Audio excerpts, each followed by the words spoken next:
In the world of Colombian drug trafficking, there was a man so unpredictable, so brutal, that even Pablo Escobar himself came to fear him.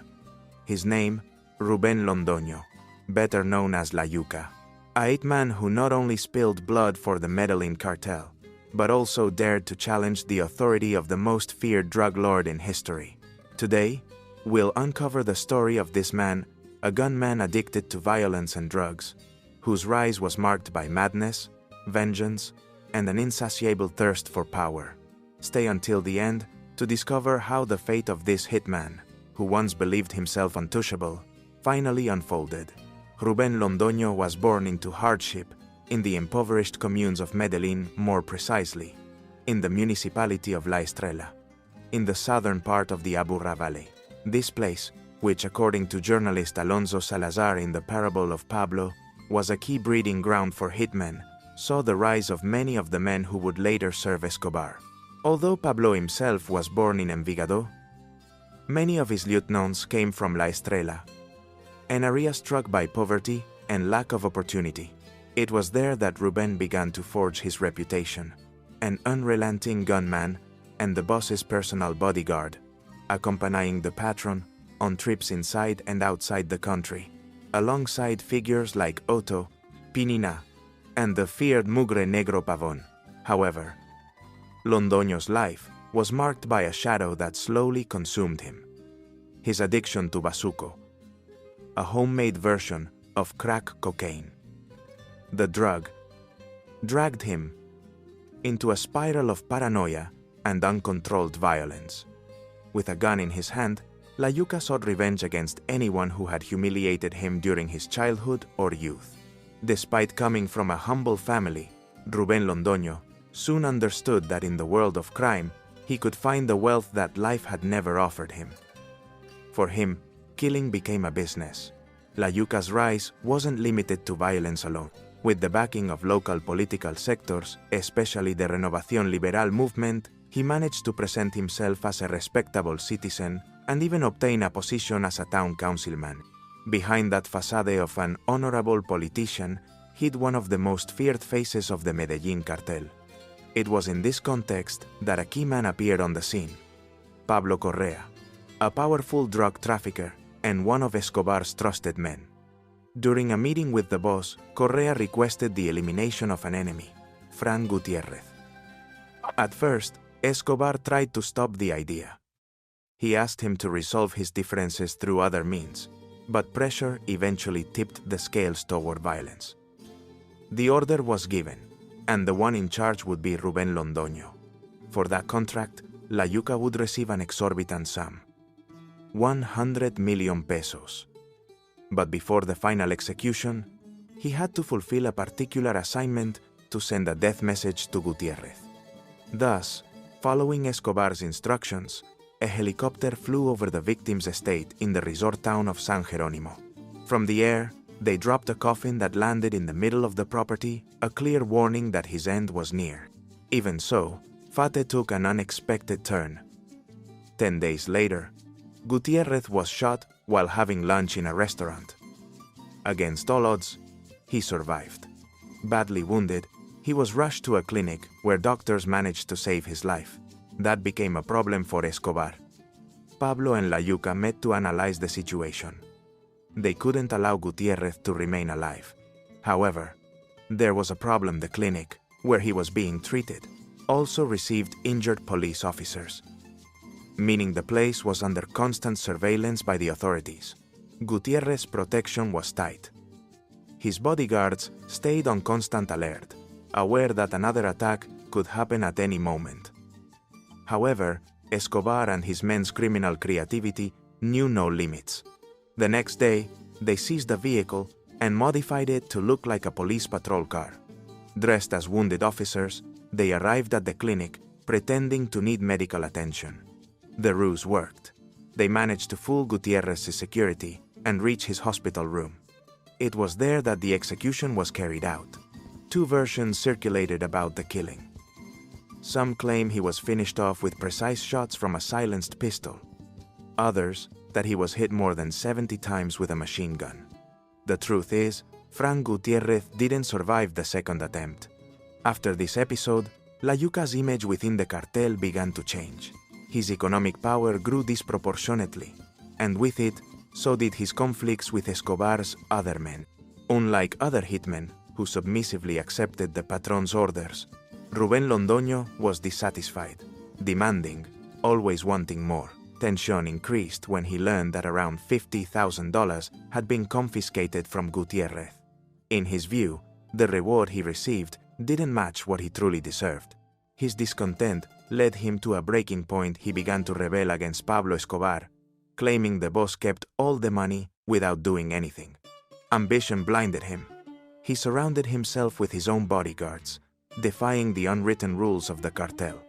He would walk into Escobar's office escorted by his men, as if trying to put himself on the same level as the Patrón. For Pablo, that gesture was a direct affront. For the rest of the cartel, it was a sign that La Yuca was playing with fire. At that time, Escobar was already a veteran of crime, a capo who had built an empire on fear and blood. And before him stood a hitman who, emboldened by his ambition and uncontrollable violence, dared to challenge him. Rubén Londoño's growing arrogance worried many inside the cartel, and above all, Pablo Escobar. La Yuca was no longer just following orders, he argued, imposed conditions, and acted as if he were the Patron's equal. That attitude, combined with his volatile and violent nature, made him an unpredictable man. Escobar began to feel that he could no longer control him. He spent sleepless nights, armed to the teeth, fearing that at any moment, La Yuca might betray him. And for good reason, Rubén had shown more than once that he didn't hesitate to challenge anyone, no matter their rank. In that situation, Escobar decided to turn to another of his trusted men, Mario Castaño Molina, better known as El Chopo. Pablo openly confessed to him that he saw in La Yuca a real threat, someone who could turn against him at any moment. El Chopo, for his part, needed little explanation. He too distrusted Rubén. Rivalry and tension within the cartel were part of his daily life, and he knew how to recognize when a man was about to cross the line. Before continuing with La Yuca's story, it's essential to pause on the figure of El Chopo, considered by many to be the most aggressive and ruthless hitman in Escobar's service. Born in an environment marked by violence, abuse, and pain, he developed an explosive and uncontrollable temper. Deeply bitter, he always responded with threats or bullets to anyone who dared provoke him. Brutality was his language, and violence, his natural tool for survival. Mario Castaño Molina, a.k.a. El Chopo, became synonymous with brutality within the Medellín Cartel. His temper was so explosive that he didn't hesitate to unleash violence against anyone who mocked him, regardless of the consequences. His personal life reflected the same pattern of aggression. On one occasion, he shot his own wife in the leg after a domestic accident in which their son was injured. He was a man who constantly abused her and, extremely jealous, could not tolerate her being with anyone else. If he suspected someone, he simply eliminated them. During his early years, due to his difficulty speaking fluently, he was nicknamed the Stutterer. But Escobar, always ironic and with a sharp memory for nicknames, decided to call him El Chopo, after the homemade rifle that circulated through the communes of Medellin. Escobar didn't see him as a king of bandits, but he did recognize him as one of his most effective military leaders. His stutter, in fact, was a danger in itself. When words got stuck, he would quickly express himself with a gun in his hand. Escobar knew it well. When El Chopo's voice broke, gunshots usually followed. John Jairo Velázquez Vázquez, known as Popeye, described him as an uneducated man, a compulsive drug user in nightclubs, and someone capable of killing without hesitation. On one occasion, he took a young man's life simply because the latter proudly showed him a recently purchased pistol. His violence was immediate, irrational, and disproportionate. A single glance was enough to convey the evil he carried inside. After the death of José Gonzalo Rodríguez Gacha, El Mexicano, El Chopo took over the cartel's military control under one law, the law of fear.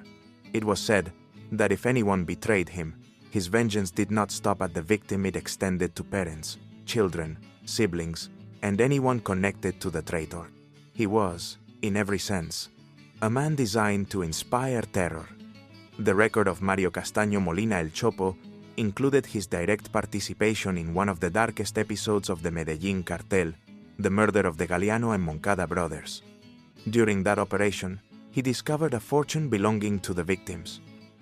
When interrogated by Escobar, he denied everything. But the Patrón knew his men too well and soon uncovered the truth. Cornered and fearing for his life, El Chopo ended up returning most of the money to Escobar, an act that, although it saved him from immediate punishment, left him branded as a man under suspicion. Despite losing allies and the growing exhaustion within the organization, Escobar kept up the offensive against the state. To do so, he used El Chopo's brutality as his main weapon. Kidnappings, targeted killings, and terrorist attacks all bore his signature. That strategy eventually reactivated the Colombian state's machinery. The search block was reorganized with the sole objective of taking down Escobar and his closest circle. In that context, one key man would change the course of history. His name was Juan, a collaborator of El Chopo, who, when cornered during a raid, begged for his life and offered information in exchange. With surgical precision, he revealed the location where El Chopo often hid, a luxurious apartment in the Banco Comercial Antioqueño building, right in downtown Medellin, at Calle 53 and Carrera 49. According to intelligence reports, El Chopo frequented the place regularly, at least 3 times a week. The information was far too precise to ignore. A group of 8 men from the police's elite unit, led by a masked officer, mobilized immediately. Guided by Juan, they arrived at the location and confirmed the target. The operation had to be executed with absolute precision. Enter quickly, neutralize, and avoid a massacre in the heart of the city. The agents managed to silently open the apartment door. Silence filled the hallway. But as soon as El Chopo noticed the intrusion, he responded in the only way he knew, by opening fire. The shootout was as brief as it was deadly. El Chopo emptied the entire magazine of his 9mm pistol, but none of the bullets hit the elite unit officers. The police response was immediate and devastating bursts of gunfire that ended his life within seconds. The body of Mario Castaño Molina lay sprawled in the apartment.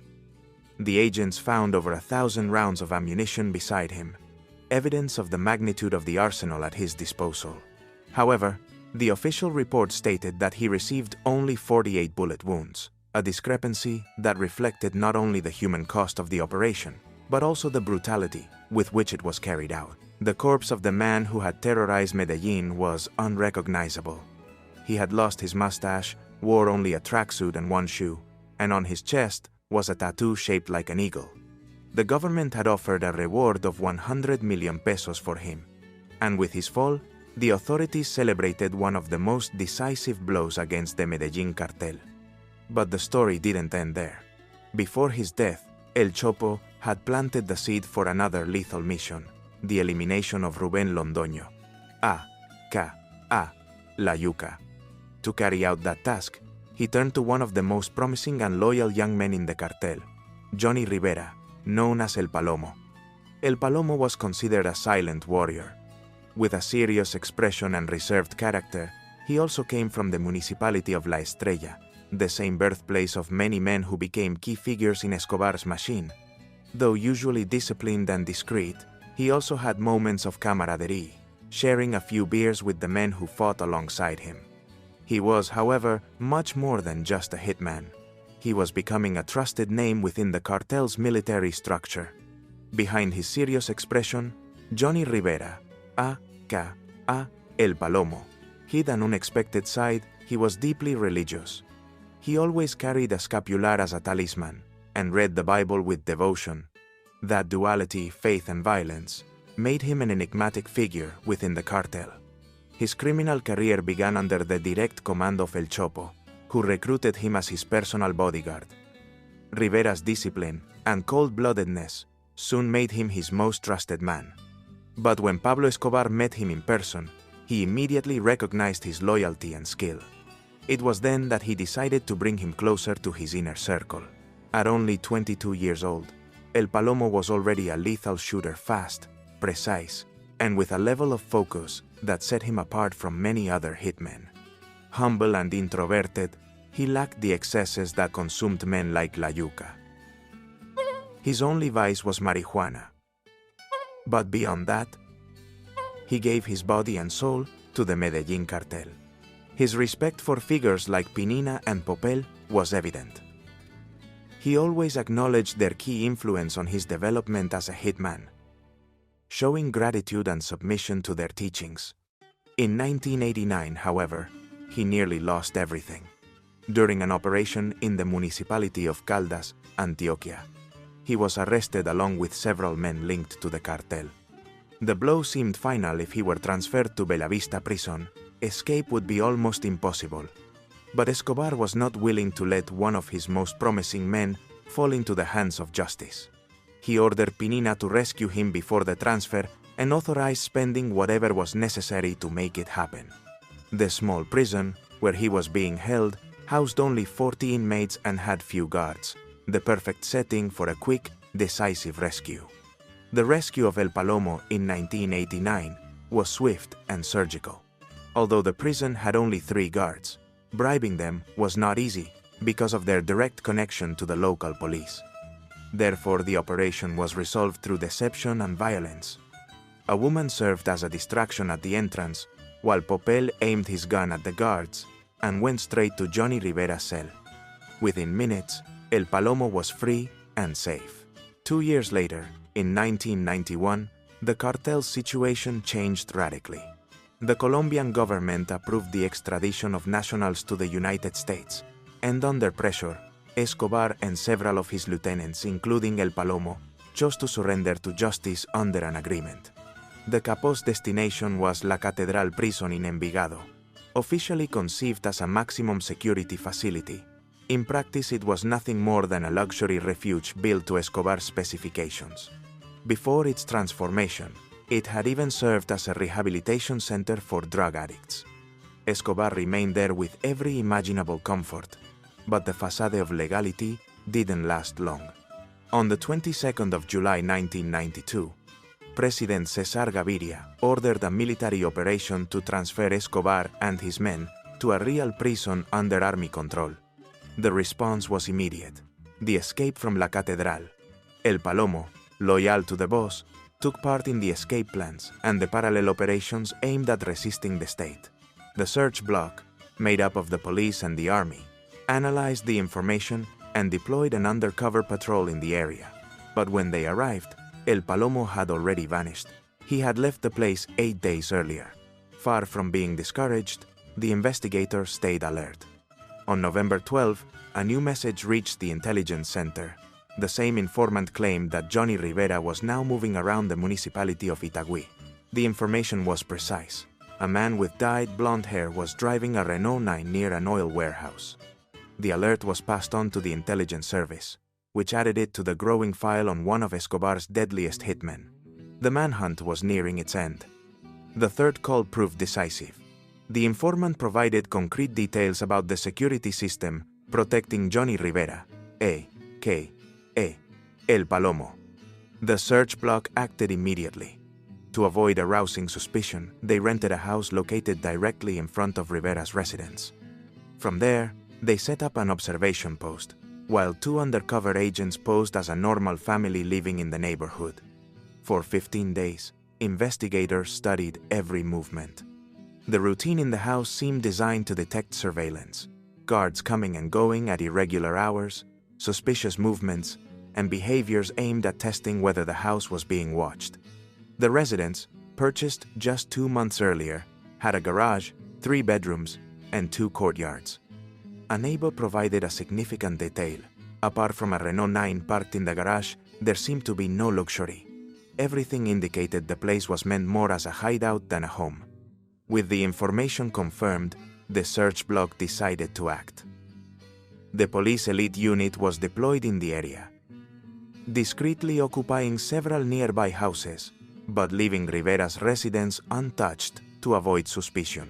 The operation was activated shortly after midnight on Thursday. Undercover agents watched the entrance until confirming that Rivera and a young woman had entered. At that moment, judicial authorization was requested. A prosecutor sent from Bogotá was brought to the site in an armored vehicle to legalize the operation. Once everything was ready, the units took strategic positions around the house. When the bodyguards of El Palomo realized they were surrounded, they opened fire, unleashing an intense shootout that shattered the calm of the night. Prosecutor Guillermo Villa Alzate, who oversaw the operation in Medellin, later described the action with a single word: perfect. At 2 a.m., the silence of Itagüí was broken by a burst of gunfire. El Palomo had fallen. A neighborhood resident later recalled the scene in terror. Everything was quiet until about 1:30 am. Suddenly, I saw a man in a dark uniform, hooded, holding a rifle at the corner. He told me, "Watchman, tonight you don't whistle." Within seconds, the street was full of masked men. The surprise operation was devastating. Rivera's bodyguards tried to escape by firing at the soldiers, but were gunned down immediately. The deployment was massive. According to Medellin's municipal office, the action involved nearly 200 men, armored helicopters, and 2 tank trucks that sealed off the area. When the units arrived in the Calatrava neighborhood, accompanied by a special prosecutor, they used a small explosive to blow open the main door. From inside, they were met with crossfire that wounded 1 officer. The first to fall was Carlos Mario Manrique, in charge of external security. From the rooftop, he opened fire on the agents, but was quickly struck down by bullets. The worst was inside. In the house's patio, after an intense exchange of gunfire, Johnny Rivera, El Palomo, fell alongside his bodyguard, Jairo Alonso Carvajal Rey, as they tried to flee through the back of the property. The operation also led to arrests: Iván Acevedo Gutiérrez, aged 22, and a young woman who, according to sources, was the sister of Jorge Eduardo Avendaño Arango, a.k.a. Tato, one of Escobar's trusted men. The girl, a minor, was later placed under the custody of the regional prosecutor's office. With the death of El Palomo, another of the Medellín Cartel's military pillars collapsed. But at the same time, it became clear that the blood price, both for the hitmen and for Colombian society, continued to rise without restraint. The 6-year-old girl detained during the operation remained in custody for several hours. Finally, the regional prosecutor's office confirmed her status as a minor and released her to her family under the supervision of delegated prosecutor Guillermo Villa Alzate.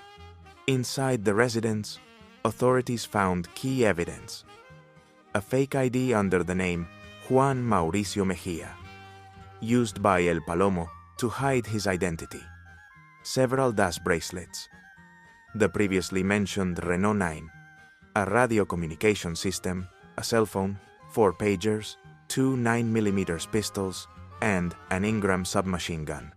The scale of the operation, with nearly 200 men deployed, was justified by the target's reputation.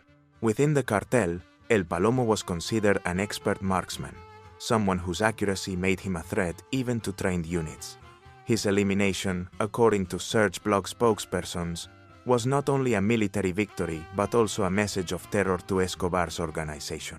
The death of Johnny Rivera added to those of other key men such as Juan Arias, David Ricardo Priscolopera, and Taón, weakening the cartel's armed front. His body was claimed at the Itagüí morgue by 2 of his sisters, who lived with their family in the La Ferreira neighborhood in the municipality of La Estrella. The end of El Palomo was not merely the fall of another of Escobar's lieutenants. It also represented another episode in the endless cycle of violence that left deep scars on Colombian society. Because the world of drug trafficking, beyond names and aliases, is a dark universe that has shaped the recent history of an entire region. Drug trafficking is not only the story of drugs and easy money.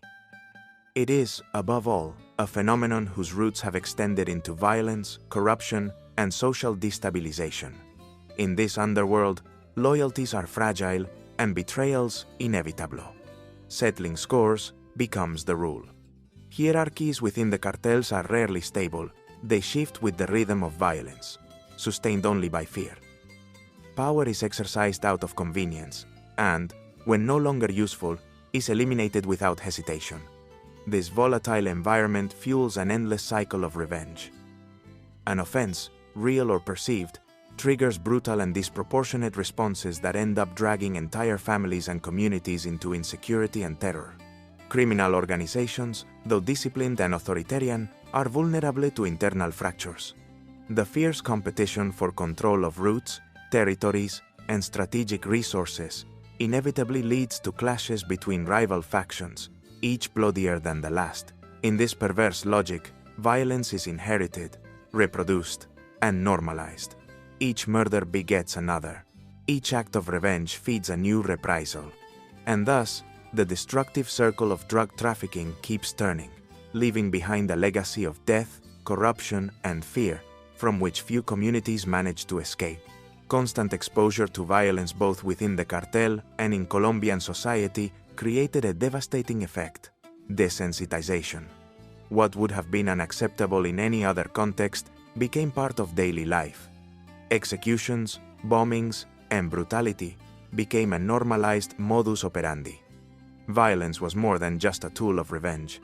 It was used systematically as a strategy for territorial control, eliminating rivals, instilling fear, and spreading terror across entire communities were methods to consolidate drug routes and secure strategic points. The world of drug trafficking in those years showed its full complexity. On one hand, there was the management of internal conflicts, where alliances were fragile and changed at the slightest hint of distrust. On the other, planned violence functioned as a form of parallel state policy, intended to maintain cohesion within the organization and dominance in the streets. The competition for power, money, and influence was constant. Rivalries among lieutenants and internal factions not only weakened the structure, but also forced Escobar to resort to extreme measures to maintain control. Every dispute ended in bloody reprisals that further undermined the cartel's stability.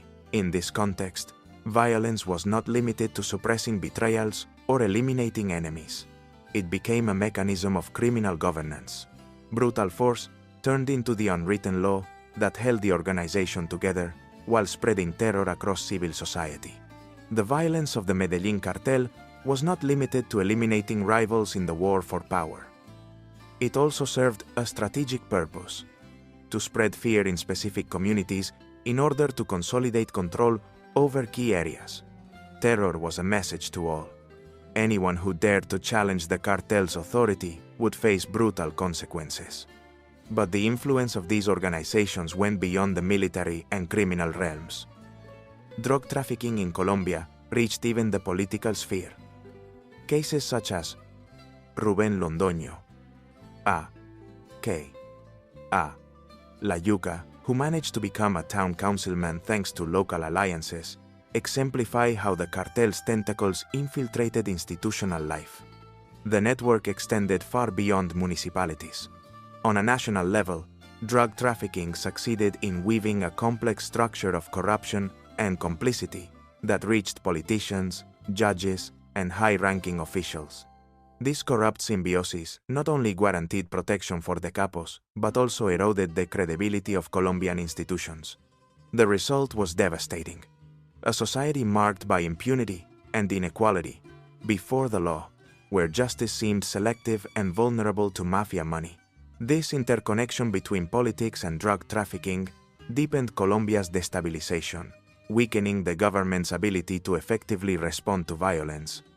At the same time, it intensified the competition among cartels and armed groups, all fighting for control of strategic territories and trafficking routes. In this environment, violence was not only a consequence but also an instrument of political and economic power. The Colombian state's ability to guarantee the security of its citizens was severely compromised. Drug-related violence not only eroded state authority, but also worsened the country's political and social crisis. The fight against this phenomenon showed that it could not be limited to police or military operations. To be effective, it needed to go much further, requiring comprehensive strategies, international cooperation, and a multidisciplinary approach capable of addressing the social, economic, and political roots that fueled it. The acts of terror carried out by Escobar and his organization had a profound psychological effect. They instilled fear and paranoia both among their enemies and within society as a whole. The certainty that the cartel would not hesitate to use extreme violence reinforced the perception that the state was incapable of protecting its citizens. However, drug trafficking did not emerge in a vacuum. Its history in Latin America dates back to much older processes. During the colonial era, European powers introduced crops such as sugarcane and tobacco, establishing an economic model based on plantations and large estates. By the 19th century, the growing global demand for coffee, rubber, and other agricultural products consolidated these structures of inequality. Land concentration and dependence on extractive economies laid the groundwork for the social tensions that, decades later, would facilitate the expansion of illegal economies such as drug trafficking. The economic model based on plantations and large estates not only shaped Latin America's history, but also created deep social and economic inequalities. These conditions acted as incubators for political tensions and internal conflicts that, over time, enabled the emergence of armed groups and parallel economies. The region's chronic instability contributed to the creation of areas where state authority was weak or non-existent, becoming fertile ground for the development of illegal activities, including drug trafficking. From the 1962 onward, an external factor radically transformed the landscape: the growing demand for drugs in the United States. Marijuana, and above all cocaine, experienced unprecedented demand. That boom turned Latin American producers into central actors in a multi-billion-dollar market, opening the door to the rise of powerful cartels. The region's diverse geography, with vast jungles, mountain ranges, and remote rural zones, provided an ideal setting for the cultivation of coca and opium poppy. The inaccessibility of these areas allowed drug traffickers to operate with relative impunity, evading the authorities' surveillance. The result was a landscape marked by violence, cartels fighting each other and battling security forces, generating conflict levels that in many countries reached the intensity of an undeclared war. Corruption associated with drug trafficking deeply weakened Colombian institutions. The complicity of officials and the state's inability to respond effectively fed a cycle of impunity that seemed endless. The violence and instability generated by the drug trade not only left thousands dead in Colombia, but also caused forced migrations, displacing entire families who fled fear and unlivable conditions. Although for many peasants coca cultivation provided immediate income, in the long term it perpetuated poverty, condemning entire communities to dependence and social exclusion. The story of La Yuca and El Palomo is a reflection of this perverse machinery. Men who gained power and notoriety under Escobar's protection, but who ended up falling victim to the same cycle of violence that once made them feared. Their fate illustrates how drug trafficking forgives no one, not even those who feed it from within. The legacy of this phenomenon is not limited to death tolls or the names of infamous capos. Its true impact is measured in social mistrust, political corruption, structural poverty, and the collective fear that marked an entire generation. If you've made it this far, thank you for joining us on this journey through one of the darkest stories of the Medellin Cartel. What do you think about the fate of La Yuca and El Palomo? Leave us your comment, we'd love to hear your thoughts. Don't forget to like this video, subscribe to the channel, and turn on the notification bell so you don't miss our next investigations. See you in the next episode.